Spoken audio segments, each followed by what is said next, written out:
Today on Carcass, This thing runs like absolute junk. we take a 25th anniversary Camaro autocrossing. And there's a lot to improve on. This thing pretty much handled like a bulldozer. When you want to build something different, you turn to Carcass. They transform cars and trucks into one-of-a-kind builds. From street to mud.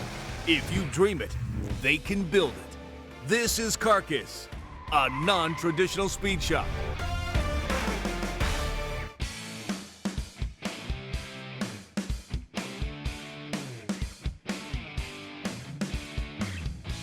Sporty, stylish. When you're sitting in the driver's seat, you're only 14 inches off the ground.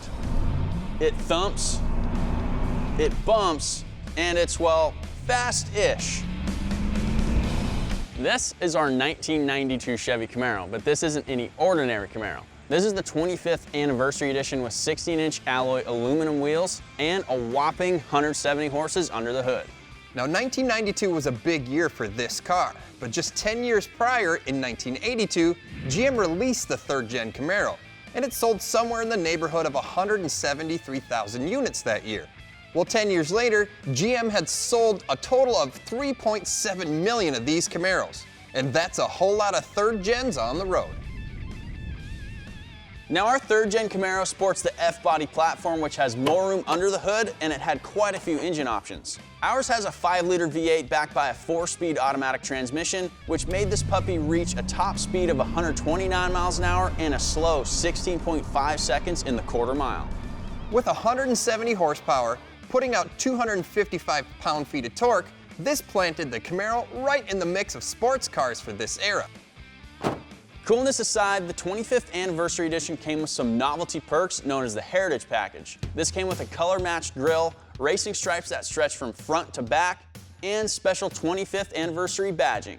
And since we're in the looks department, check out this body style. In the front, you'll find this aggressive body kit. And as it sweeps down the side, you'll notice horizontal lines that span the length of the door panels. Around back, a large glass panel encompasses the rear hatch. And the brake lights? Well, they scream 90s era. Now, the inside is much of the same. You'll find all the 90s amenities down to the cigarette lighter and ashtray. We have power windows and locks, AC controls on the dash, and the classic instrument panel that many of us remember from those days. Yay!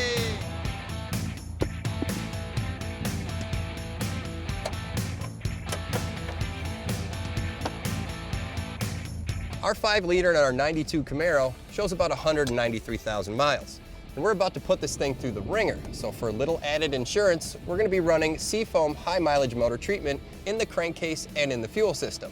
Now on the fuel side, it's going to help clean the injectors, and on the crankcase side, it's going to clean and reduce the residue that can build up in your crankcase. And as a bonus, this stuff acts as a lubricant in those critical upper engine areas. And if used regularly, Seafoam will reduce rough engine performance in high mileage vehicles like our Camaro.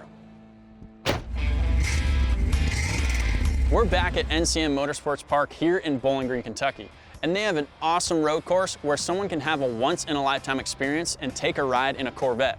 But that's not why we're here. We're here to utilize the paddock area to test out our stock Camaro on an autocross course. Ready? Yes, sir. Set, go!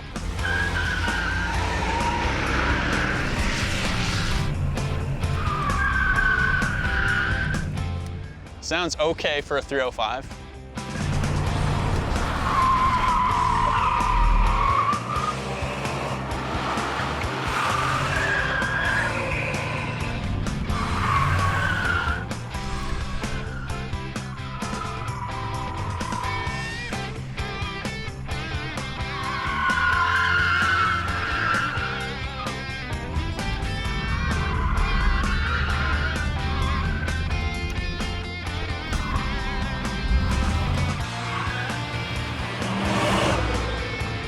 Nice job, buddy.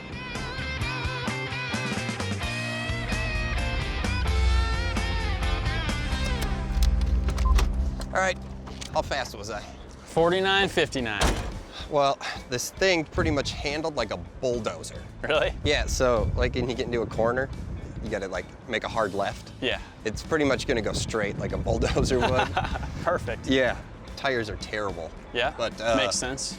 One last thing, I'm pretty sure it runs on 7 cylinders half the time. So, really? I wish you the best of luck. Oh, that's awesome. We'll see how well you do. That's awesome.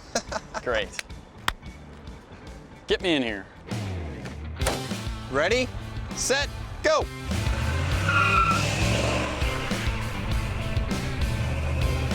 Let's see how many cylinders can make it to the finish line.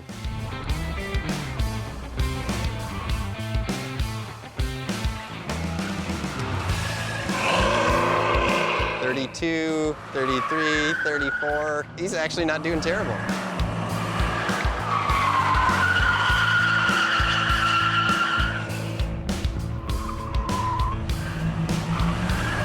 Wow. Wow. We got a little race going on here. Son of a. He actually beat me. How is that possible? 2 seconds faster. 47.78. What's my time? It's barely running. What's my time? 47.78. Oh, winner, winner, chicken dinner. How is that possible? Yes. That's on like 5 cylinders. That's on like 5 cylinders. Yes. Woo, yes. Hey, hey. Just, you don't need to gloat. I'm standing right here, oh man. My God. This thing runs like absolute junk.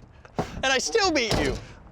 I can't understand it because I don't know how many cylinders you ran on. I think it's like an ignition issue or something because like throughout the whole track, it kept going in and out. And like I'd pick up speed, lose speed. But like you said, the suspension just needs to go away.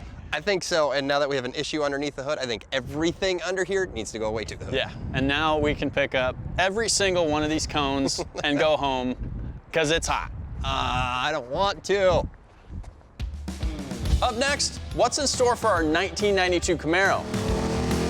Perhaps some engine power? You're watching Carcass.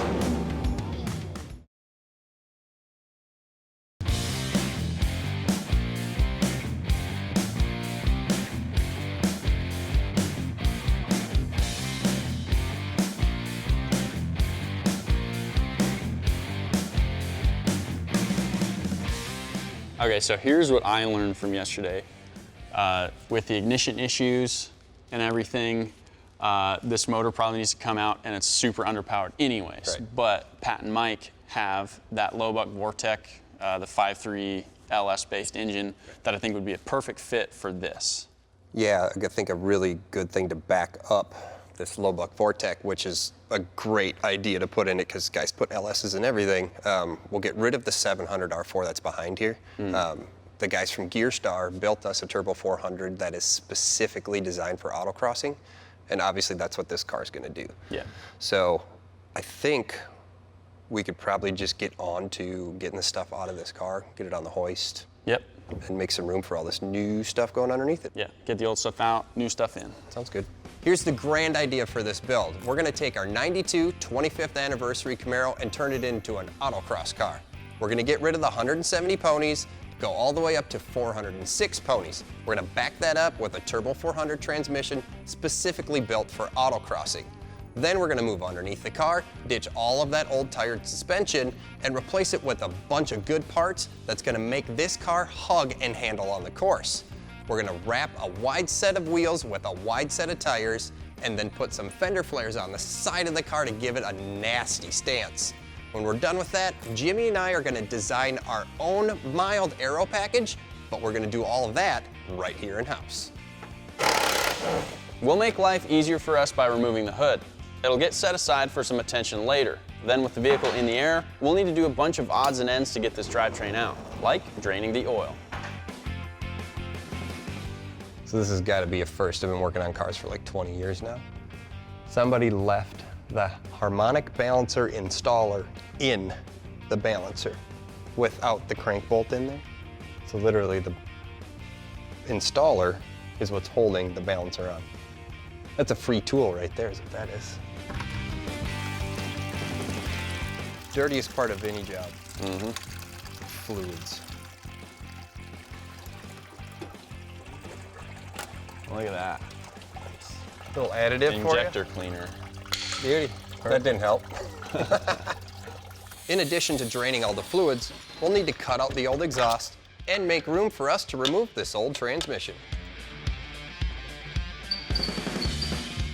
Up top, we'll make some room so we can pull out the engine. The best way to do that is to get rid of the radiator.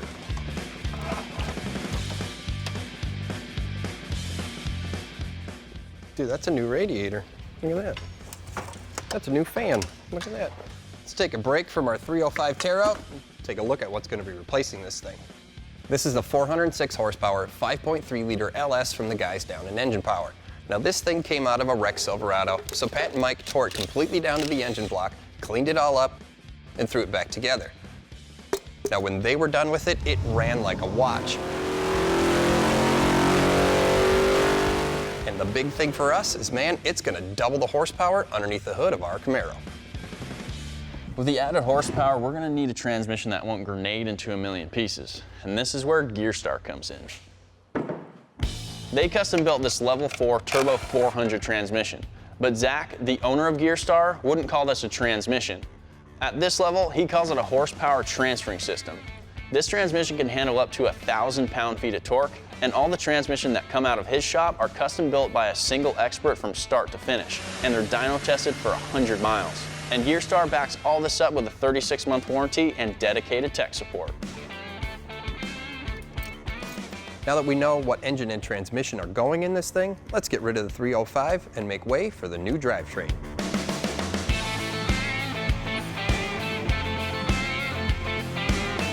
Coming up, we drop in RLS and find a plug-and-play way to use our existing gauges. Next on Carcass.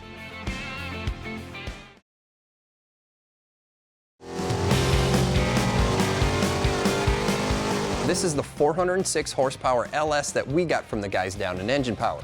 Now, Pat and Mike got this out of a wrecked Silverado and gave this thing a thorough inspection. And the EP guys really dialed this thing in for us to use in our Camaro. With it getting its final run on the dyno, they sent it down to us and we were able to add up all the accessories and pieces that'll suit our needs. Holley has a lot of support for these LS engines, so we picked up everything we'll need for the install. We're not the first guys to put an LS inside of a Camaro, and there's some people out there that are helping out with this. This is a bracket we got from Holley Performance. Now what we're gonna do is take the stock clamshell off of the cross member where the 5 liter used to sit. The upside to this is that these 4 bolt holes are actually gonna go into 4 holes that are already on the cross member. And then the flip side of that is we're gonna take a stock clamshell for a newer series LS, and we're gonna bolt this directly to our LS.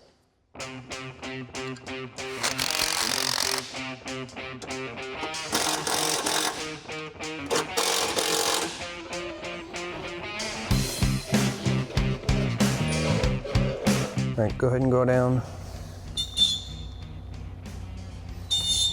Man, it's like this thing fits in here. Keep going.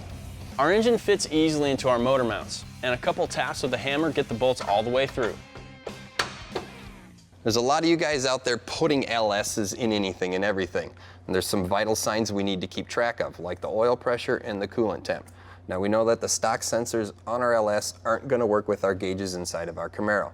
What we could do is switch out the dash, but we wanna leave it the same and look stock appearing.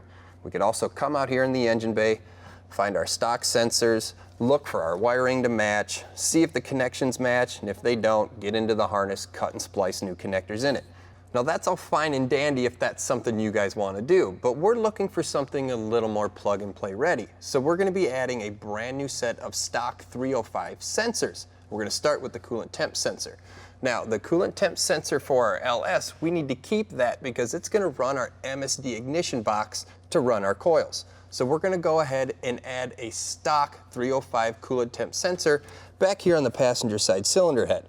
Now that's a pretty tight fit, and we knew we weren't going to be able to do it when the engine was installed, so we went ahead, took care of that when it was sitting out on the engine stand. This port didn't match the thread pitch of our new sensor, so to remedy that, we used a 9/16 drill bit with some grease on the end of it to drill out the hole. And then the grease will now help collect the metal shavings and prevent it from falling into the places where we don't want them. We'll follow that up with a 3/8 NPT tap to match the pitch of our new coolant temperature sensor.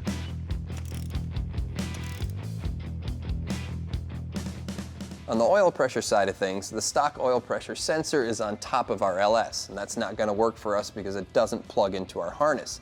But the cool thing is that every LS oil pan has an oil passage cover, and they're removable. So we're just going to take that cover off of our pan, we'll drill and tap it so it matches the stock 305 pressure sensor.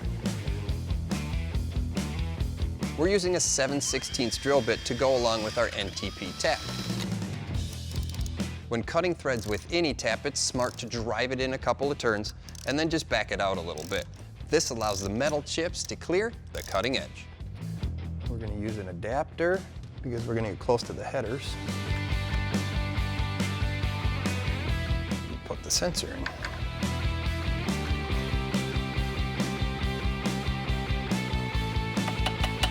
Back at the car, we'll put the oil passage cover back on the oil pan. Now, all there's left to do is just plug in the sensor. Next on our to-do list, we squeeze our Turbo 400 transmission into its new home and hear the roar of our new powertrain. You're watching Carcass.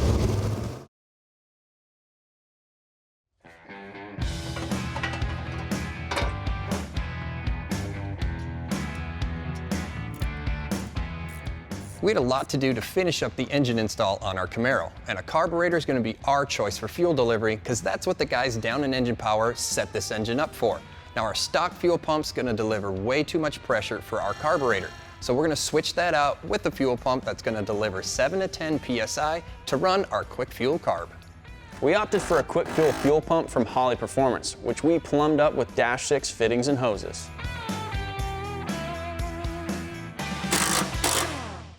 During the break, we went ahead and took care of a couple of things on the Camaro. We finished up the fuel system, we threw the headers in because we knew that was going to be a bear. Jimmy put the radiator underneath the hood, and we're getting ready to finish up the install on the drivetrain. And help with that, we got our brand new Matco Tools 2-stage transmission jack that can hold up to 1,000 pounds. And this thing has a foot pump with a foot activator release to really give us control over what we're doing. And this saddle has 4 ratcheting arms to fit pretty much any transmission pan you could put on it. And the best feature of this, I think, is that it has a safety overload valve which doesn't allow the jack to work if it's loaded over traded capacity, which makes it safe and convenient for us, and it's going to get this up there. Now prior to jacking up the transmission, we need to install this adapter. It'll allow the crankshaft on our LS to match up with the torque converter on our Turbo 400 transmission.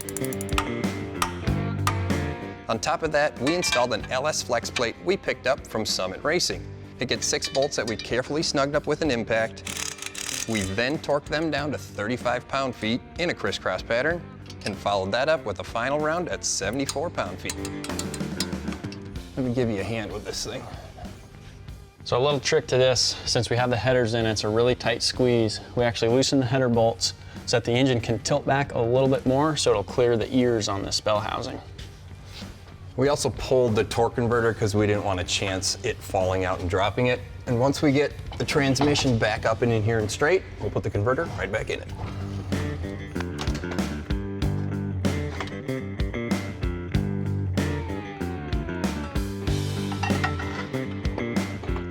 So what I'm looking for is a solid engagement with the converter and to make sure that the face of the converter is behind the face of the bell housing. We just need to get this lined up.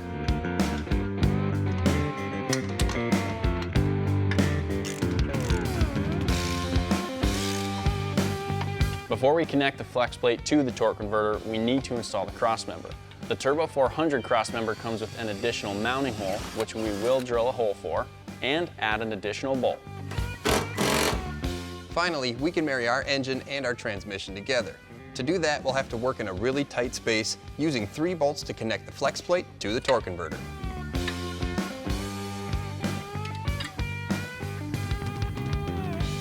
To finish up the transmission, we have to install the shifter that we got from summitracing.com.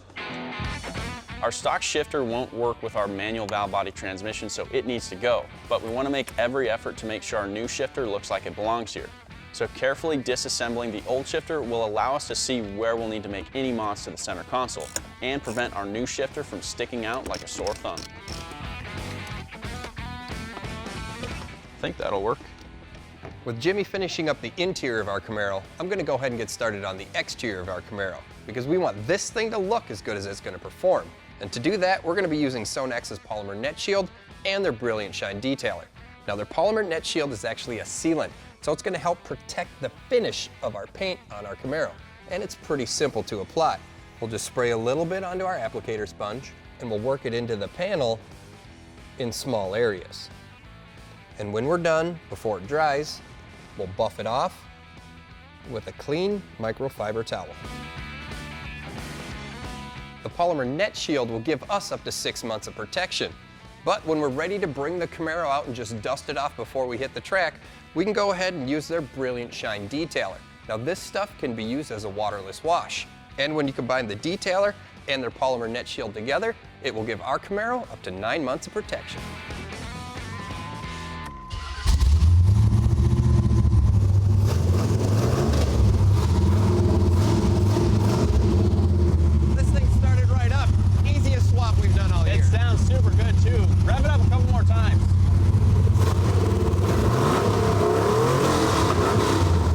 Builds like this, find us on PowerNationTV.com. Today on Carcass, we swap out our old tired suspension for a more adjustable system. Plus, we give our Camaro some sporty new shoes and the fenders to match. When you want to build something different, you turn to Carcass. They transform cars and trucks into one-of-a-kind builds, from street to mud. If you dream it, they can build it. This is Carcass, a non-traditional speed shop. Let's get you caught up on the progress we've made on our Autocross Camaro. It started as a 1992 25th anniversary 3rd gen Camaro, and it may not look like we've changed much, but everything we did was in the engine bay and underneath this 90s muscle car. That's right, we removed the low-power 305 and dropped in a 5.3 liter LS. Taking it from 190 horse all the way up to 406. To back that up, we installed a turbo 400 transmission along with the new shifter that will work with the manual valve body. With headers, a new fuel system, and a carb sitting on top, we were able to fire this guy up and check all the vitals of our LS on our stock gauges.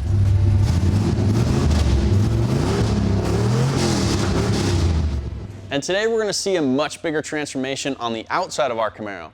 This car is really going to have to grip the ground going around the track, and it's going to have to handle a lot better than it did last time. Yeah, and to help this thing grip the ground, we're going to be adding a much wider set of wheels and tires. Plus, we're going to be throwing on a set of fender flares because we want to stick with this Autocross theme. And we want this thing to handle, so we're going to be completely overhauling the entire suspension. But before we do that, we've got some interior work to do. Yeah, that's a tall order, but let's get at it. We're going to do our best to keep as much of the interior intact as possible. We're leaving the dash alone, and we're definitely going to be keeping the center console. But what we're going to get rid of are these two worn-out front seats. The first thing we're going to do on the interior of our Camaro is install a roll bar kit that we got from Summit Racing. Now, this is a perfect kit for you guys that don't have access to a tubing bender because it has pre-bent angles and the tubes are even notched. Now, we don't necessarily need a roll bar in the Autocross Camaro for the safety aspect, but what this is going to do is help stiffen the chassis, and it's going to make this car handle better. So the first thing we got to do to get this installed is take a measurement inside the cab. That way we know where to trim our main hoop.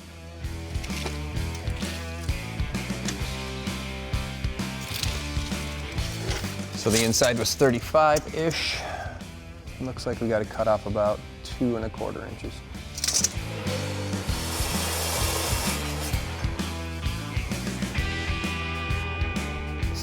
See how it fits? Snug fit. Now that we have the hoop in place, we can get to work on installing base plates. And what these are for is that in the event of a wreck, it'll spread the load over the floor instead of the tube punching a hole through the floor. To install our base plate, we'll prep the area with a grinder. And with our base plate trimmed down to fit the space, we'll give it a few tacks to hold it in place.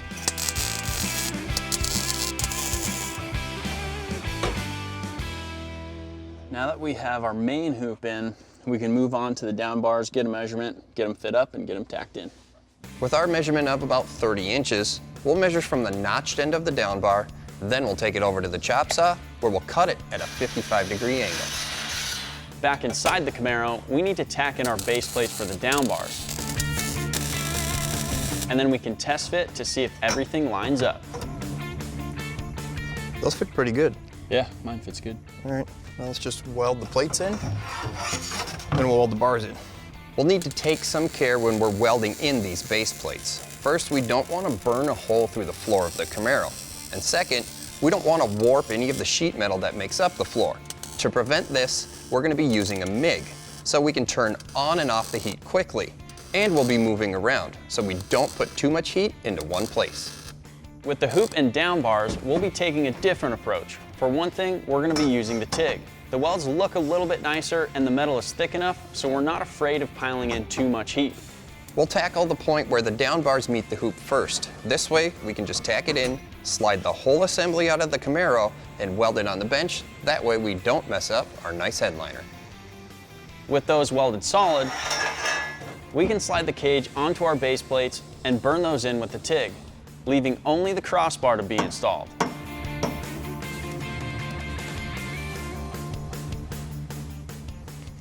The last thing we're going to be installing on our interior is a set of seats and seat brackets we got from Summit Racing. Now, the best thing about these seat brackets is they bolt right in to the stock location.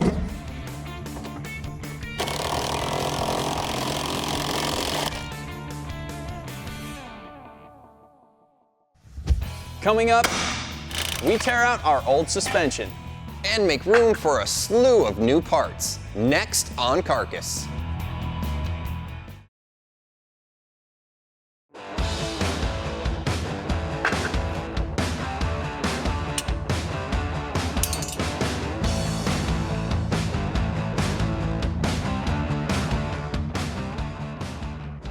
With the interior of our Camaro all buttoned up, it's time to move our thoughts underneath the car. So we got all these parts to throw on our Camaro, like adjustable caster and camber plates to give our car a better alignment for track purposes, and we also got stiffer springs and sway bars to keep the handling tight when we're on course. And in the rear, we're gonna ditch the stock coil spring and shock setup and move up to a coil overshock setup. Plus, we're gonna get rid of the tired old rear end that's got 190,000 miles on it and replace it with a remanufactured one that's got 373 gears and a limited slip differential. But before we can put all these parts on our car, we gotta take the old ones out.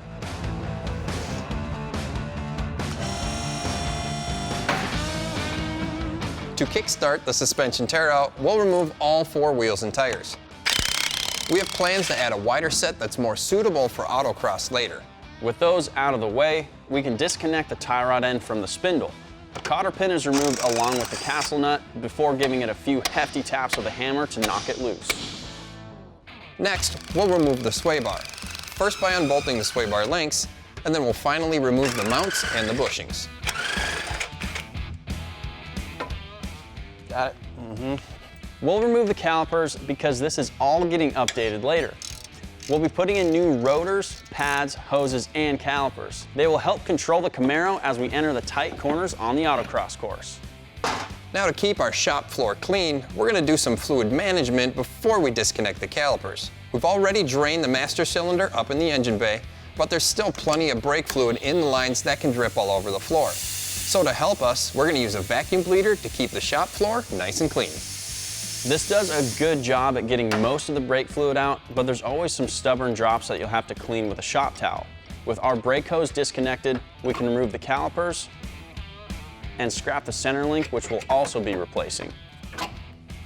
We'll work on removing the spindle next. The most dangerous part about this portion is the coil spring, and you can tackle this in a number of different ways. The way we chose to do this is by loosening the lower ball joint nut, using the spring tension to help us knock it loose. Now it's important that we don't take the nut completely off, otherwise the spring tension could cause some serious damage. With some 6-ton jack stands, we'll support the lower control arm on the cradle, and this is where we can safely remove the castle nut. At the top of the strut tower, we can remove the nuts that hold on the caster camber plates, and the one holding the strut. This releases the entire assembly, allowing us to remove the strut, spindle, and rotor assembly all in one piece. Then we'll raise the car off the jack stands and carefully pry the coil spring loose with the long pry bar. All there's left to do is remove the lower control arm.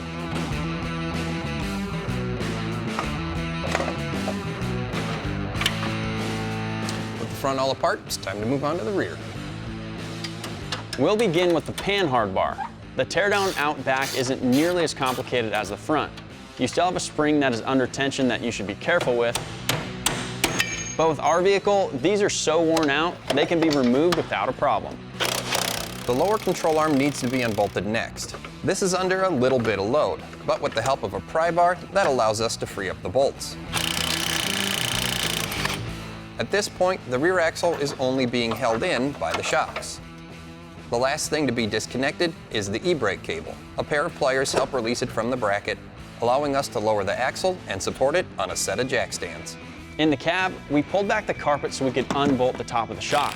This was pretty easy, especially since we had already cut back the carpeting for the roll cage. Jimmy, you want to raise the car up and I'll watch the axle come out? Mm-hmm. You ready? Yeah, go for it.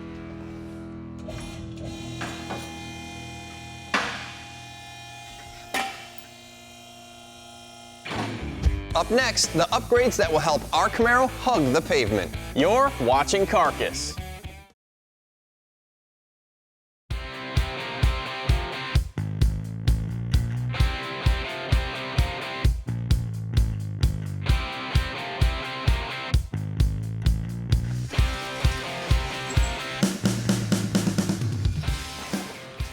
Time to get started installing the suspension on the Camaro. But before we get started on the rear suspension of the Camaro, we're going to go over a little trick on how to find your rear gear axle ratio without popping the diff cover. Now there's two ways of doing this. One is with the RPO tag that you can find inside the car. What you can do is look up the tag number for your axle and that'll tell you what gear ratio you have. But what if you don't have that tag, or what if it's missing? Well, there's another way to do that. On the front side of the passenger axle tube is your axle identification number. Well, if we take that first number, plug that into Google, that'll also tell us our gear ratio.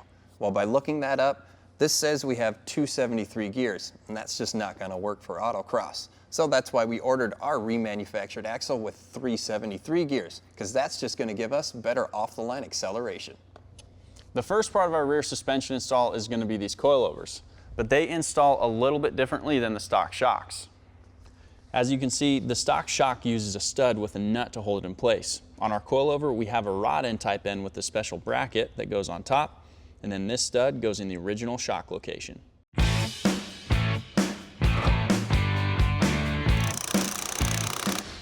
The coilovers we're using are a single adjustable unit that we got from summitracing.com.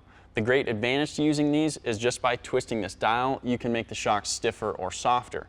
The reason why you might want to do that is because you can actually affect the rate of weight transfer. To illustrate that point, if I set these shocks to the softest setting, I can push these in and out with relatively little effort. If I turn the shocks to the stiffest setting,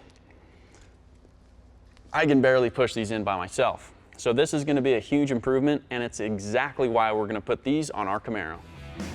To put one of these together, we'll start with the locking collar, and then the lower spring perch, running them all the way down. Then we'll add some Permatex anti-seize, and we'll add a shim before adding the coil spring. Then the upper spring perch can go on, allowing us to snug up the whole assembly.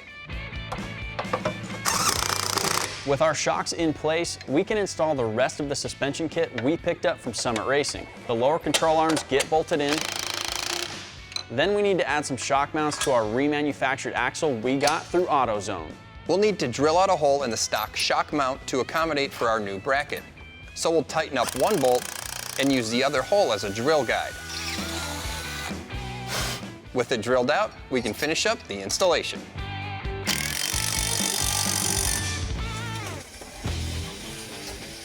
With the axle in position, we can lower the Camaro down to it. This allows us to line up the lower control arm with the mount on the axle. Then we'll tap the bolt all the way in. Next, we'll line up the coilover with the new mount we installed on the axle. This gets bolted in as well. The panhard bar goes in next. This is probably the easiest suspension piece to install, but it's super important. It locates the axle laterally with the car, preventing it from moving left and right. With the lateral movement taken care of, we need to add the torque arm. It attaches to the differential housing and prevents the axle from rotating under load. The last part of this kit for the rear is the sway bar. The new one is thicker than the original and will help reduce body roll, especially when we transition from one turn to another. That takes care of the rear. Now let's move on to the front. We'll start with the control arms. The kit we got from Summit Racing works with our 1992 Camaro, with all the holes lining up in the stock mounts. With the car lowered so we can access the engine bay, we can start installing the coilovers. The new caster camber plates include a back plate that uses the OE slots in the shock tower. All we have to do is add the remaining plates and get them bolted in. We're making sure not to drive these home, knowing that we'll have to make adjustments later. Before we can go any further, we need to marry the spindle to the coilover. This will just make assembly easier going forward. With it all in one piece, we'll slide it through the caster camber plate and add a nut, leaving it loose for now. Down below, we'll raise the control arm and connect it to the spindle. We'll add the castle nut, firmly tightening it down. Then we'll just add a cotter pin for safety. With everything installed, we'll go back to the engine bay and tighten the nut on the top of our coilover. To finish up our front suspension install, we'll throw in the front sway bar. This is a simple bolt-in using the stiffening plates provided in the kit. We'll use the factory bolts and stock mounting locations for the middle sections, and then the provided bolts and bushings for the ends that connect to the control arms. Anytime you add more horsepower to your vehicle, you're gonna make it harder to stop. So to help with that, we picked up this brake upgrade kit from rockauto.com. Now it's designed to help with faster speeds and the high heat that goes along with those faster speeds. And there's a lot of R&D involved in putting a kit together like this, like carbon fiber infused ceramic pads that are thermal scorched for fast break-in times, precision drilled rotors to help with cooling, and they're slotted to help wipe away any gases or debris. Now finding a kit like this on rockauto.com is easy. Sorting by year, make, and model, we are able to find what worked for our Camaro and our Autocross application. Before you install new rotors, you should always remove any oils from the manufacturing process. This is where CRC's parts cleaner and degreaser comes in handy. This spray can destroy tough dirt, grease, and grime that builds up on parts over the years. And CRC has been proven side by side to clean 14 times faster than other products on the market. And it dries very fast, not leaving a residue behind, which is important for any brake application. Coming up, we slice and dice so we can make our Camaro look like this. You're watching Carcass.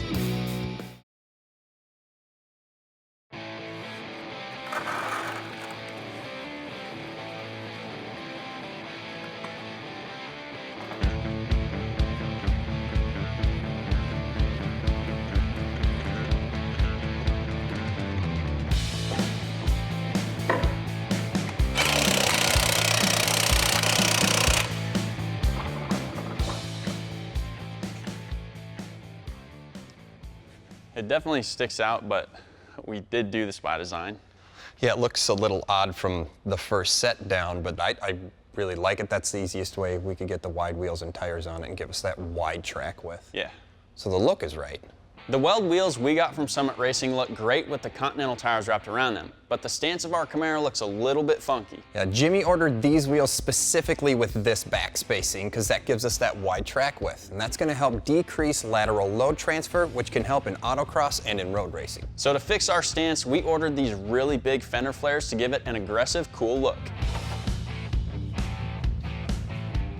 Oh, that does look good, doesn't it? Yeah? Holy cats. That changes the whole look of the car. I think it's actually going to fit pretty well on the body, too.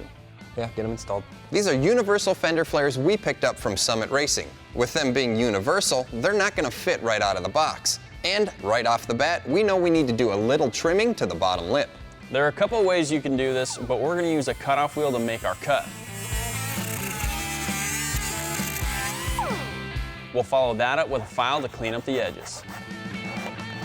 With our cuts all cleaned up, we can now prep the fender to go on the Camaro. We'll start by drilling out the holes for our fastener. Then at the Camaro, we'll set the fender exactly where we want it and mark out each hole on the body. All there's left to do is carefully drill out each hole location with a 19/64 drill bit. It's a rinse and repeat process, drilling all 10 holes. A rivet nut goes in next. This is one of those tools that you may not use often, but you're glad to have it when you need it. With all our rivet nuts in place, we'll slap on the included rubber seal and bring in our fender flare, adding all the supplied hardware. This is a repetitive process, and there's really no kind of technique to this. Just get it good and tight. Clean install. Well, the rear is going to be the easy part. Front's going to be a little more challenging because of the turning radius here. Yeah, it's already Hitting touching. already? Yeah. We're going to have to do some major trimming on the front side of this one at least. Same on the back side of the fender too. Well, the upside to that is the fender flare covers up everything, so we don't have to get too precise on the cut. We can just cut it until it, reaches turn, so. We're gonna outline our cut with some tape and use a cutoff wheel to make a smooth transition to the outside of our tape line. Now this didn't do the whole job. We'll need to use a reciprocating saw to finish off the rest. That's full lock, and we still touch up front. Yeah, and as the wheel goes through its travel, we might risk cutting a tire, so I think we should just cut it farther out here and more up top. I think the flare will cover all of that, so I'll just grab the cutoff wheel and we'll just cut a bunch out. Yeah. This is the kind of thing you can run into when doing mods like this. We wanted to make sure we weren't going to cut too much and leave us without enough material to work with. But like anything, it makes for a slower process. Yeah, and this is a perfect example. We trimmed less than we needed in the beginning because we didn't know where this fender was gonna land. But the second go around, we got it close. And even after we screwed it into place, we trimmed a little bit more off before cleaning it up with a sanding disc. Well, this thing's really looking like something now. Yeah, I can honestly say I've never seen a third gen look like this beefy. I think though, the parts that we're gonna add to it later are really gonna round out the look. That's right, we have big plans for an Aero package to go right along with these fenders. Next time on Carcass, we're adding a splitter to the front end of our 1992 Camaro that should help us grip the pavement. And out back, we're fabbing up a spoiler that will help finish off our Autocross look. Today on Carcass, we finish off our Autocross Camaro with an Aero package before weaving it in and out of turns on the track. You're watching Carcass. When you want to build something different, you turn to Carcass. They transform cars and trucks into one-of-a-kind builds. From street to mud. If you dream it, they can build it. This is Carcass, a non-traditional speed shop. Our 25th anniversary Camaro has seen a bunch of improvements since we last took it out to NCM Motorsports Park in Bowling Green, Kentucky. We started by ripping out the old power plant and replacing it with over 400 ponies that we got from the guys down in Engine Power. And we backed those up with a Gearstar Turbo 400 transmission, sending all that power to the wheels. And speaking of wheels, we mounted up some Continental Extreme Contact Sport tires on some Weld Racing forged wheels we got from Summit Racing. With all that horsepower, we added a little bit of life insurance with the prefabbed roll cage. And then we added some racing-style seats. Then we directed our attention underneath the vehicle. We did a suspension overhaul to prevent this thing from steering like a bulldozer on the track. This included adjustable coilovers front and rear, and even a new axle with 373 gears. And finally, with the new stance of this combo, we took a set of universal fender flares and tweaked them to give our Camaro a fast, new look.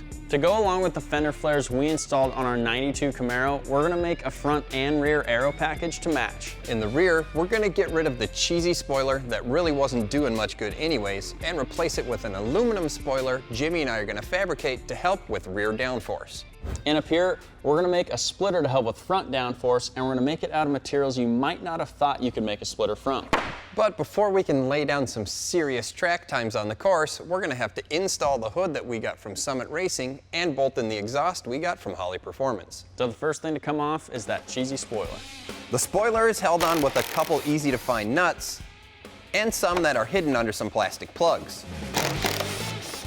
And what was waiting for us when we pulled off this 28-year-old spoiler was, well, oh, it's nasty. To make this job easier, we're gonna separate the deck lid from the back glass. After removing the plastic trim from under the deck lid, we unbolted the nuts that hold on the bracket with the window struts and that sandwich the lid and glass together. It's coming. Applying a little pressure to the deck lid releases the butyl tape that seals the lid and glass together. Sticky. And a razor blade helps clean the excess tape off the rear glass. With the deck lid off, we'll trace it out on a sheet of 90 thousandths aluminum. Then we'll cut out the shape with a jigsaw, making sure we follow our line as close as possible. To mount the first piece of our spoiler to our deck lid, we'll have to drill some holes in a very specific location. Do about 3 15/16. This way the hardware that holds this cover down won't interfere with the back glass. So here's a little tip. We're using our Matco Tools step drill, and it's got a bunch of steps on the edge of the drill bit to get to its final size. So when I drill through the aluminum like this, I'm not gonna go all the way through because I can reach to the bottom side, use the step part of the drill. That way, I don't have any burrs on the top or the bottom. We'll transfer the holes from our cover onto the deck lid with a marker. Then we'll just drill them out. We'll use light pressure to make sure that we don't distort or dent the top sheet metal of the lid.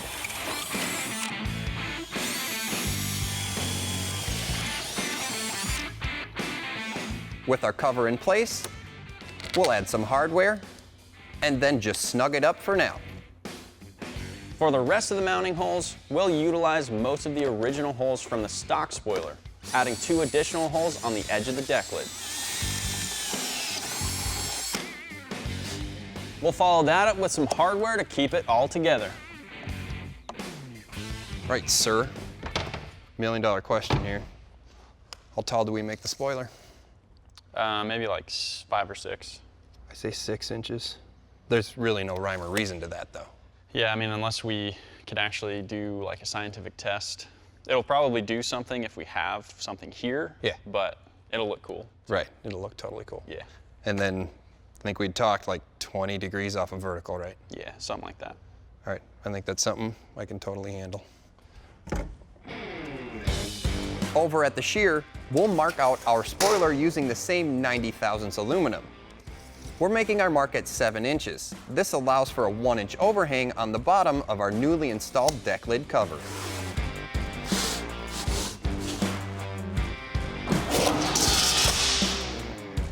Coming up, a few pieces of aluminum to give the rear of our Camaro a brand new look. Plus a splitter out front to go along with it.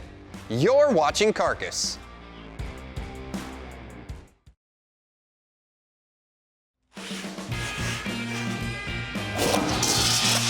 We've disassembled and pried back the deck lid free from our Camaro. And now we're ready to add the aluminum spoiler we've been working on. We're going with a 20-degree angle with a 1-inch overhang, which looks like less near the edge due to the curved nature of the deck lid. With Jeremy holding the spoiler in position, we're ready to weld the aluminum pieces using the AC setting on the TIG machine. We'll start with a tack on one end and use an angle finder to ensure we are at the correct angle. Tacking on the opposite end to hold everything in place. Now we set our spoiler at 13 degrees, and that's different than what we talked about when we were over on the car. Well, there's a reason for that. When the deck lid sits on the car, it sits at a 7-degree angle. When we put the deck lid on the table, we set this at a true 0. That's what these two wooden blocks are for. So when we set our deck lid back on our Camaro at the 7 degrees, we add the 13 degrees of our angle for our spoiler. That'll give us the 20 degrees we're looking for. We're gonna add a few more tacks to ensure our spoiler isn't gonna move on us.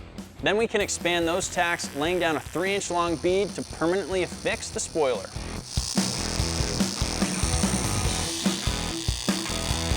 To finish off our spoiler, we're going to add some turnbuckle supports to help prevent our aluminum from bending out of alignment. We chose 7.5 inches from the edge to drill out the hole for our first support. Measuring 7.5 inches from each end, we measured the distance between the two locations, 39 inches in our case. We divided that by 3, giving us equal spacing for all of our turnbuckle supports. With all the base holes spaced out, we need to install one end of the support and locate where we'll drill the hole for the top. We can then drill that out and chamfer the backside to accommodate the bolt heads.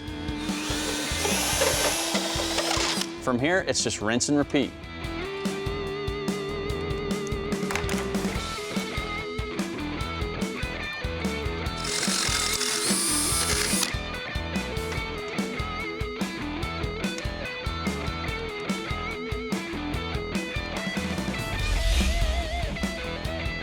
Our spoiler is now ready to be reinstalled on the Camaro, and since we kept the original deck lid, all the bolts line up, making for a super simple install.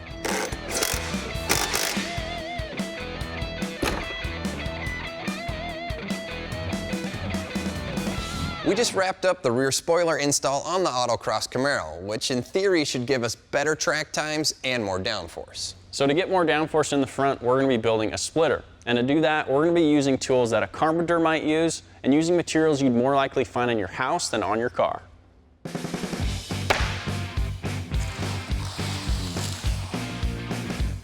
To make our splitter, we're using a 3/4 inch piece of plywood. The reason for that is because splitters are considered to be consumable. When you're out on a real road course and your car is low enough to the ground, there's a good chance that when you go through the curbs and turns or hit a really hard braking zone that the splitter is going to hit the ground.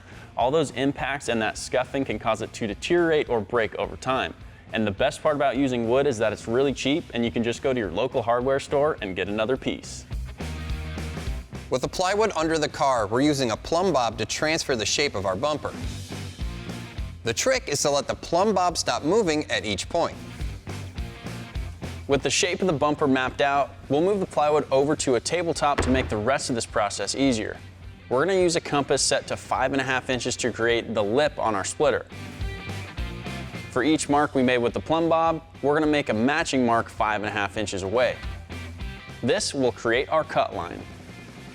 At this point, all the dots have been connected and now we're near one end of the splitter, but we don't want the splitter to stick out past the edge of the fender flare. So Jeremy actually marked the edge of the fender flare here, and we're going to taper it from the edge of the curve of the bumper all the way to the edge of the flare, just using a straight line.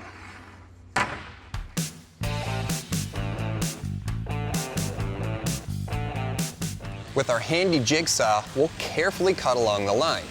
You'll notice on the bottom we have a nice clean cut, but along the top we're left with a lot of tear out. We're not worried about this because we're going to hit it with a 7-inch air grinder and a 36 grit sanding disc. This will clean up the tear out and allow us to shape the rounded corners of the splitter. Ordering parts online for your vehicle can be a challenge, and ordering the right part can be extremely time-consuming. While when Jimmy and I wanted to replace the worn-out window sweeps on our Camaro, we didn't want to spend a bunch of time searching through a bunch of websites to make sure we get the right part. Well, Rock Auto makes it simple by doing all the hard work for us. All we had to do was type in our '92 Camaro, click on the body tab, scroll down to find our part, and add it to the cart. It's a fast and simple way to make sure we get the right part, and it'll finish off the look of our Camaro.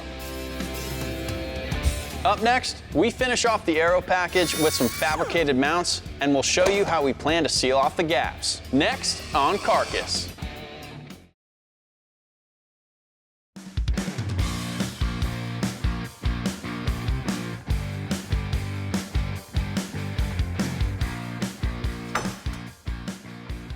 Oh yeah, that bracket should work. It's pretty simple too. These should work for the front. I think I got some more, but I gotta go take a look. Cool. During the break, we made one set of the brackets to hold the splitter to our Camaro. This bracket, one side will get welded directly to the radiator support and it'll sit just like this. This bracket has two holes that'll get bolted directly to the splitter, and it's got a slot at the top. These two brackets combined will allow us to adjust the height of the splitter to whatever we need. Now, we've already made one side, but we're gonna show you guys how to make the other side. We'll start by making the bracket that will get welded to the radiator support. We're using 2" by 1/8 inch thick strapping, cutting an 8" long section on the Edwards iron worker. Back at the bench, we'll mark out 1.5 inches from each end, moving over to the Edwards horizontal press to bend roughly a 60-degree angle to match the first bracket. Then we'll flip it over and bend another 60-degree angle, giving us the shape we need. At the bench, we'll use our trusty center punch to mark our hole locations, using a 3/8 inch bit to drill out the holes. With one of our matching brackets done, we'll move on to the plate that will attach to the splitter and allow for vertical adjustment. Using a 5x6 piece of 1/8 inch steel, we'll measure 2.5 inches in to mark the center. Then with it rotated and the piece hanging over the edge of the table, we'll measure in 1 inch for our bend line. From the center line, we'll measure 1 3/4 inches on both sides. With those lines extended to the edge, we'll locate our holes 3/8 of an inch from the edge. This bend and subsequent holes will allow us to attach the bracket to the splitter. With the plate flipped around, we'll mark out the area that will attach the bracket we just made. Since we made it out of 2-inch wide strap, we'll mark out a 2-inch wide area to match. With that area marked out, this is where things get a little arbitrary.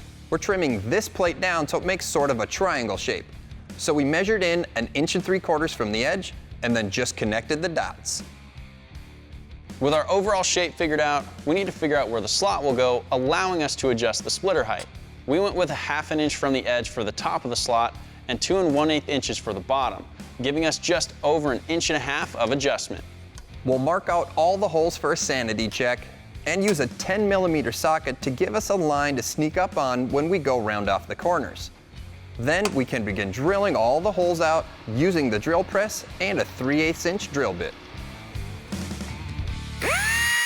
Next, we'll cut all the waste away with a cutoff wheel. Like we said, we're making this into kind of a triangle shape so everything outside the lines can go.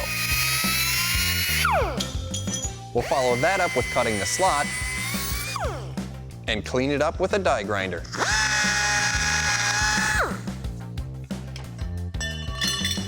Whoops. At the belt sander, we can round off the corners and make the bend for our flange that connects to the splitter back at the horizontal press. With our brackets made, we can get started assembling the splitter. The first bracket is welded to the radiator support. Then we can measure the distance between the two brackets. 41. This measurement will determine where we place the second bracket on the plywood. With our bracket holes marked out, we can drill each hole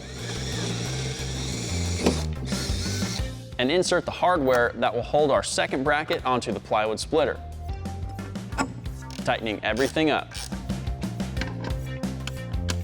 With our brackets installed, it's time to marry the two together. We'll line up the slotted hole on the splitter with the bolt hole on the first bracket, leaving the hardware loose for now. These brackets won't be the only thing holding the splitter in place. In lieu of using cabling like some of the pros do, we're going to install this nut we welded to a larger washer.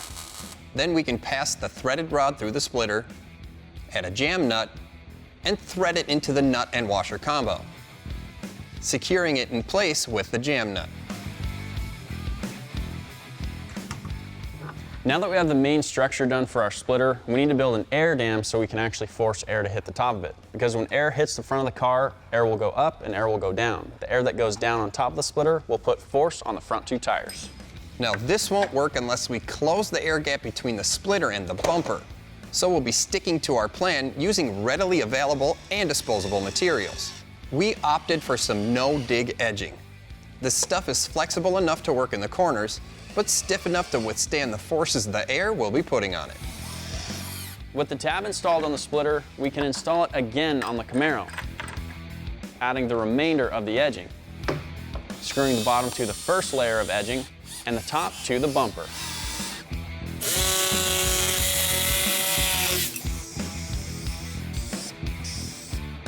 So to explain how our Aero kit works, we'll start at the front.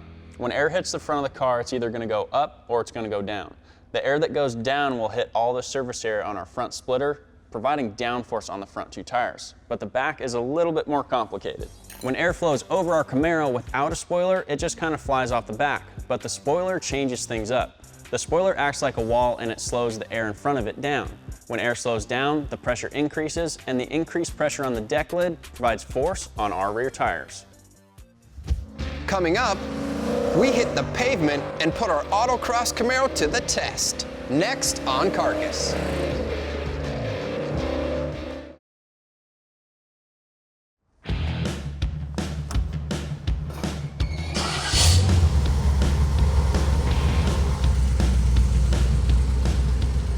We're back here at NCM Motorsports Park with our Autocross Camaro, and the last time we were here with this vehicle, we tested it out bone stock on a course made up of a few hundred cones. The last time, Jimmy and I each ran a couple laps with our best time being about 48 seconds. Well, we're here today to best that time with 408 horsepower, a completely overhauled suspension, wider tires to grip the pavement, and a sleek Aero package that should provide some downforce when we're hammering it through the corners. Now, instead of running this course cold turkey, Jimmy and I are both going to run the course twice, and then our producer is going to reveal the results at the end of the day.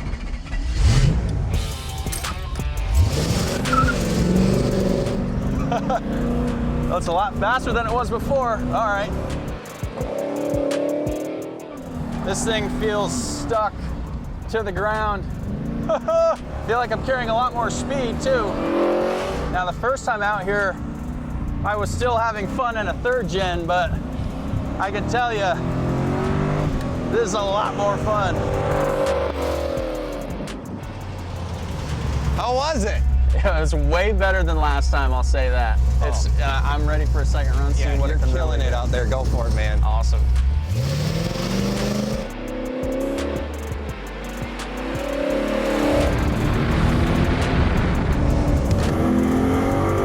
Compared to our old stock tires, these 295 series Continental Extreme Contact Sport tires probably made the biggest difference for me on this course.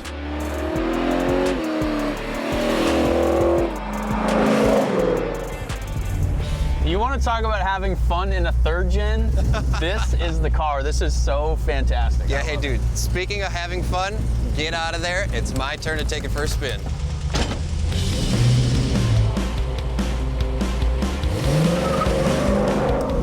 This thing is absolutely stuck to the pavement. The suspension is unbelievable right now. And it's just absolutely hammering it. Wow! That's a completely different car. This is 100% a completely different car. One lap down, one to go.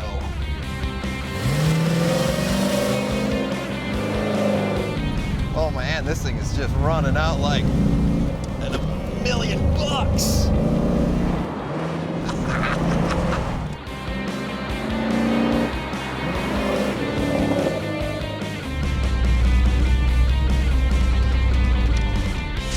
All right, man, results are in, and there's no way you're gonna believe this. I ran a 41.78, and Jimmy, he wrote it down right here, Jimmy ran a 42.25. That's sad. I actually beat him in something. First time this year, I beat you in something. I'm really happy for you, actually, but that's all I have to say about that. Moving on to the car, I'm amazed that this thing got as fast as it did with, you know, the upgrades we did to it. Oh yeah, from the upgraded horsepower, I mean 408, 410 horse, we've got way different suspension, really wide tires, and the Aero package had to do something because we are way quicker than we were before. Yeah, I wouldn't change a thing. I think this car's just either. bananas. Totally. If you guys like anything we've done with the build or want to see anything more with the build, why don't you go check out PowerNationTV.com, and as always, You're watching Carcass.